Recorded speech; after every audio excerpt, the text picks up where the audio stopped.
There is one thing that defines everyone over the course of these early years of this new century. That thing is the 911 attack.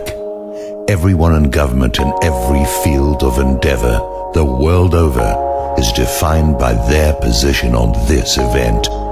It is not necessary to know the truth.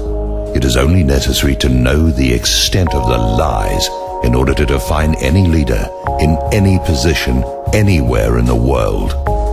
By what they have said and by what they have not said, one can accurately judge who is an enemy of the peoples of the world.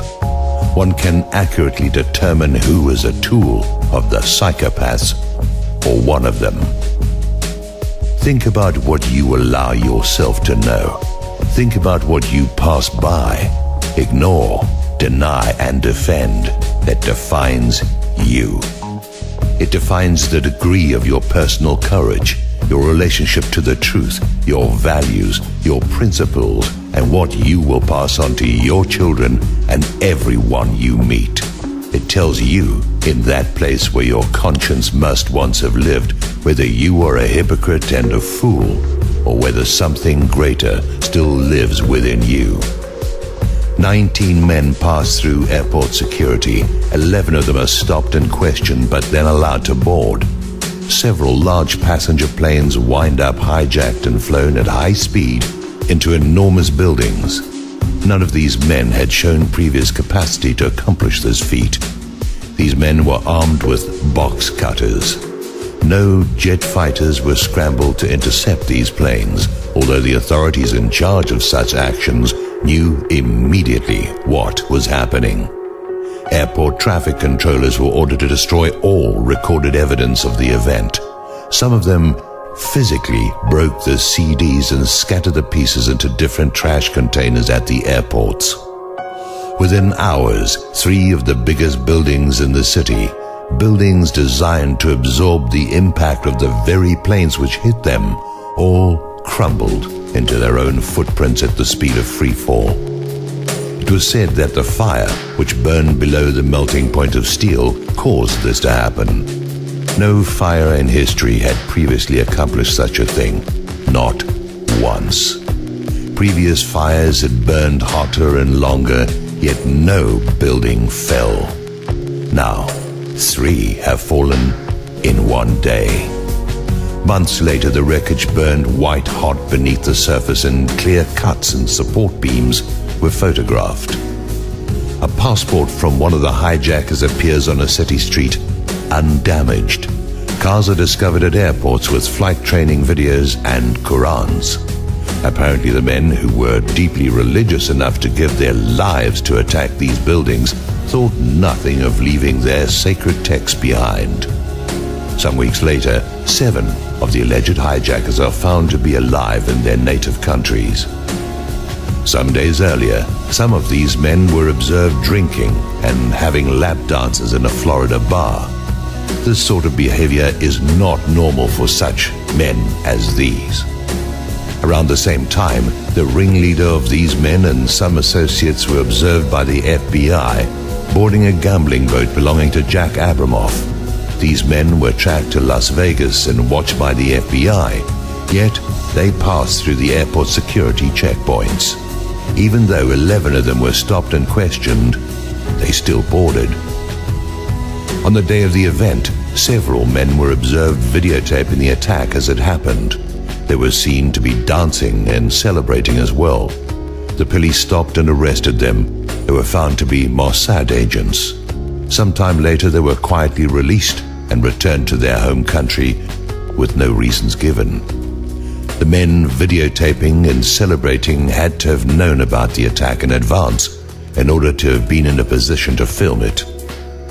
Members of the Bin Laden family, the man accused of masterminding the attack, were immediately flown out of the country.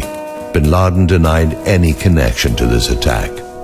Direct evidence of this exists, and no evidence of his admitting his involvement exists. All of this is fabrication and hearsay. No one can present such information other than one fabricated video that was proven false by the world's leading forensic experts in Switzerland. Many insist It is true, but no one has such evidence. Go look. Show it to me. As a result of this event, major wars have been launched.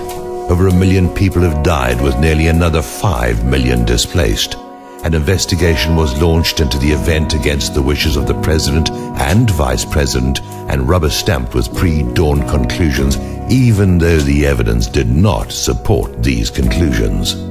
The wreckage was gathered together and shipped overseas. No one was allowed to investigate it. In every event in New York City, in a Pennsylvania field, at the Pentagon, all of the evidence is contradictory. The amount of evidence on every level that directly refutes what we have been told fills thousands of pages. Meanwhile, the administration and the Congress belligerently oppose any inquiry into the matter.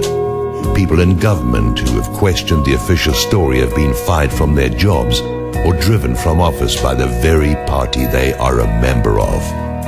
University professors are fired for discussing it. Major websites composed of experts in their fields are ignored and even censured. Casual investigation of who benefited and who engineered actions of global impact based on official 911 findings all lead to the same parties. It is incontrovertibly true that one organization, PNAC, called for an attack on American soil in order to facilitate what followed. Members of this organization held key positions in and around the present administration. Therefore, here is what you must know, given that the official story is patently absurd. Anyone who promotes the official story, who accepts the official story, who oppresses those who doubt the official story, who does not question the official story, is involved or too stupid to pat their head and chew gum at the same time. Any presidential candidate who does not dispute the official story is a traitor to their nation and a tool of those who accomplished this attack. It all comes down to 911. Everything that has happened based on a lie. Everyone in government, in the media, in entertainment, in organized religion, in the public eye, and in the public who accepts and promotes the official story is either a traitor or a tool. Everyone who does not stand forth and speak truth to power is a coward, a liar, and complicit in mass murder. Everyone, everywhere, can be measured according to this litmus test.